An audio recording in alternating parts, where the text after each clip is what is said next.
ভাঙছে গঙ্গার, ফুসছে মহানন্দা। ভাঙনের কবলে মালদার একাধিক এলাকা।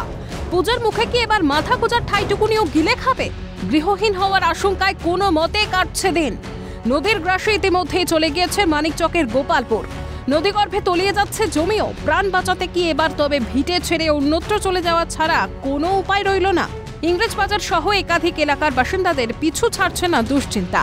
পরিস্থিতি সরে জমিনে খতিয়ে দেখে বিপর্যস্ত গ্রামবাসীকে সাহায্যের আশ্বাস দিলেন ইংরেজবাজার পুরসভার চেয়ারম্যান কৃষ্ণেন্দু নারায়ণ চৌধুরী। তো এই জন্য আমরা সতর্ক হিসাবে যা যা করা হচ্ছে, ফ্ল্যাট সেন্টারটাও খুলে দেবো যাতে লোক ওখানে চলে যায়।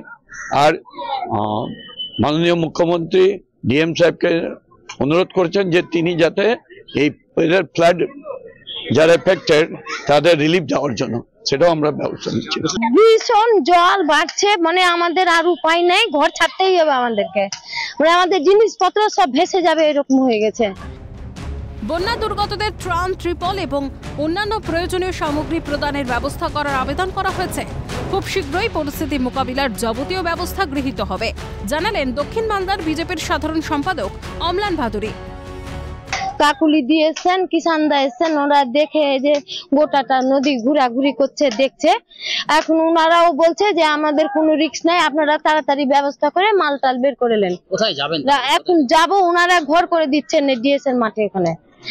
আর টুকুন দিলেন সকালবেলায়। অনেক অঞ্চলে জলমগ্ন হয়েছে, মানুষ জলের তলায় আছে, কিন্তু তাদেরকে এখনো পর্যন্ত আমরা ত্রাণ, ত্রিপাল বা অন্য ব্যবস্থা কিছু করতে পারিনি। আমরা ডিএম সাহেবকে বললাম যে এই ব্যবস্থাগুলো তাড়াতাড়ি করেন, কারণ মানুষ খুব দুর্গত অবস্থায় আছে এবং জলটা কয়েকদিন পরে যদি আবার কমবে তখনও রোগ বিসুখ দেখা যাবে, সেদিকেও লক্ষ্য রাখার জন্য আমরা আবেদন করব। প্রতি বছর একই পরিস্থিতি বঙ্গে। বাড়ি গঙ্গার জল গিলে খায় একের পর এক গ্রাম, আর সব খুইয়ে নিঃস্ব হয়ে যায় অসহায় পরিবারগুলো। সরকার জানে সব, দেখেও সব, শুধু ভাঙন রুখতে গৃহীত হয় না কোনো পদক্ষেপ। প্রতিশ্রুতিই হয় সার, আর কবে ফিরবে হাল প্রশ্ন থেকেই যায়। সমক লাহিড়ীর রিপোর্ট, ক্যালকাটা নিউজ।